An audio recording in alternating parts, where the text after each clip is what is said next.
Hello dear students, we are studying different purification methods और इसमें जो नेक्स्ट टाइप हम देखने वाले हैं ये है डिस्टिलेशन। तो डिस्टिलेशन ये कौन कौन से केसेस में हम यूज करेंगे, इसके लिए कंडीशंस देखिए। First, distillation is used for purification of liquids which boil without decomposition. मतलब ऐसे टाइप के लिक्विड्स जो बॉइलिंग पॉइंट पे डिकम्पोज नहीं होते हैं या फिर ब्रेक नहीं होते हैं, ऐसे टाइप के लिक्विड्स के केस में हम डिस्टिलेशन ये मेथड यूज करेंगे। Then for liquids containing non volatile impurities. Non volatile impurities का मीनिंग देखिए क्या है। ऐसे इंप्यूरिटीज जो इजीली गैसियस स्टेट में कन्वर्ट नहीं हो सकती है या फिर जिनका बॉइलिंग पॉइंट ये बहुत ही हाई होता है, इनके लिए भी हम डिस्टिलेशन मेथड यूज करेंगे। Then next, for liquids having sufficient difference in their boiling points. मतलब हमारे पास ऐसे लिक्विड्स का मिक्सचर है जिन लिक्विड्स के बॉइलिंग पॉइंट्स में ज्यादा डिफरेंस है, तो ऐसे केस में भी हम डिस्टिलेशन ये मेथड यूज कर सकते हैं। Distillation it can be divided into following types, जिसमें फर्स्ट टाइप है सिंपल डिस्टिलेशन। ऐसे लिक्विड्स जो एटमॉस्फेरिक प्रेशर पे बॉयल हो सकते हैं without decomposition means without breaking, इनके प्यूरिफिकेशन के लिए हम यूज करेंगे सिंपल डिस्टिलेशन प्रोसेस। इस प्रोसेस में पहले लिक्विड को हीट देके वेपराइज किया जाता है और फिर बाद में कंडेंसेशन के थ्रू इन्हें कूल करके इनसे प्योर फॉर्म में लिक्विड ऑब्टेन किया जा सकता है। इस इमेज में आप डिस्टिलेशन के apparatus देख सकते हैं, जिसमें है एक round bottom flask, then thermometer, after that a condenser with water outlet and inlet, और लास्ट में है एक कंटेनर जिसमें हम प्यूरिफाइड लिक्विड कलेक्ट करेंगे। We have to arrange all the apparatus as per the diagram. जिस लिक्विड का purification करना है मतलब डिस्टिलेशन करना है, उस लिक्विड को राउंड बॉटम फ्लास्क में लिया जाता है और उसे हीट प्रोवाइड की जाती है। बॉइलिंग के बाद में लिक्विड वेपर्स एंटर करते हैं कंडेंसर में, जिसे कंटिन्यूअस वाटर सर्कुलेशन से कूल रखा जाता है। कंडेंसर में वेपर्स कंडेंस होकर फॉर्म करती है प्योर लिक्विड, जिसे एक कंटेनर में कलेक्ट किया जाता है। डिस्टिलेशन का कॉमन एग्जाम्पल है separation of acetone and water with boiling points of 56 degree Celsius and 100 degree Celsius respectively. जब इस मिक्सचर को हीट दी जाती है तब 56 डिग्री सेल्सियस पे एसीटोन पहले सेपरेट हो जाता है, जिसे हम कंडेंसर के एंड पे कलेक्ट कर सकते हैं। Then the next type is fractional distillation.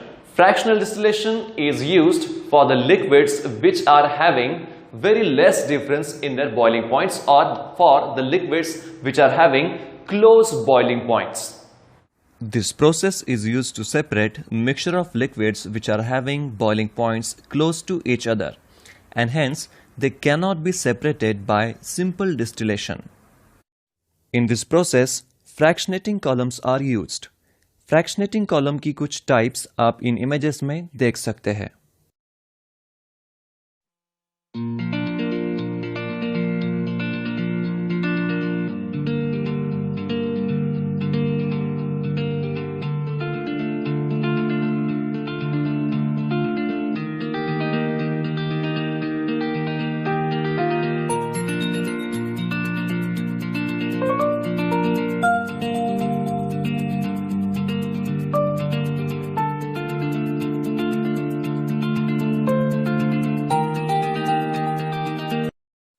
Suppose हमारे पास A एंड B इन दो लिक्विड्स का मिक्सचर है, जिसमें A का बॉइलिंग पॉइंट लोअर है और B का बॉइलिंग पॉइंट हायर है।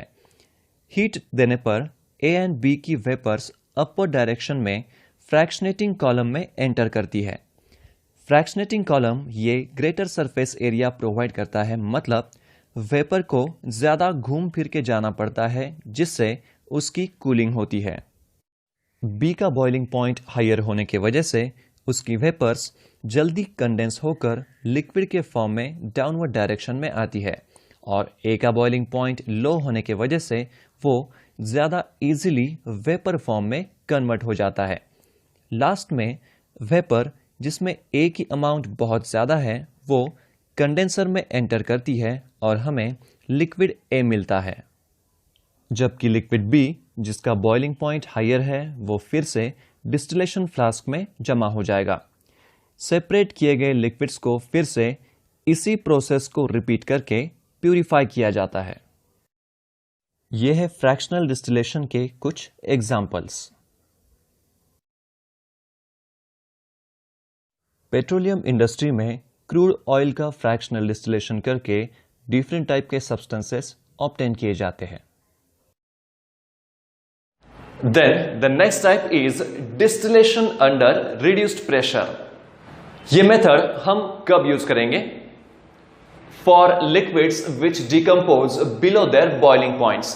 ऐसे टाइप के लिक्विड्स जो उनके बॉइलिंग पॉइंट से भी लो टेम्परेचर पे ही डिकम्पोज या ब्रेक हो जाते हैं, इस केस में हम यूज करेंगे ये method. Then second, for liquids with very high boiling points, ऐसे टाइप के लिक्विड्स जिनके बॉइलिंग पॉइंट की वैल्यू ये बहुत ही हाई होती है, इसमें भी हम ये डिस्टिलेशन मेथड यूज करने वाले हैं। ये distillation under reduce pressure carry out किया जाता है, इसलिए इसे वैक्यूम डिस्टिलेशन भी कहते हैं। रिड्यूस प्रेशर के वजह से लिक्विड ये अपने रेगुलर बॉइलिंग पॉइंट से भी लो टेम्परेचर पे बॉइल करने लगता है, मतलब ये उस टेम्परेचर तक नहीं पहुंच पाता है जिस टेम्परेचर पे ये डिकम्पोज हो जाएगा। फॉर एग्जाम्पल, ग्लिसरॉल 563 केल्विन पे बॉइल होकर डिकम्पोज हो जाता है, लेकिन प्रेशर कम करने पर ये 453 केल्विन पर ही विदाउट डिकम्पोजिशन बॉइल होता है। The arrangement of apparatus is as shown in the figure. Here we are using special flask called Claisen flask. It is connected with a thermometer and a condenser which has a receiver at its end. The receiver is connected to a vacuum pump and manometer which indicates pressure. On heating, pure liquid is collected in receiver. This method is used in soap industry to separate glycerol from soap.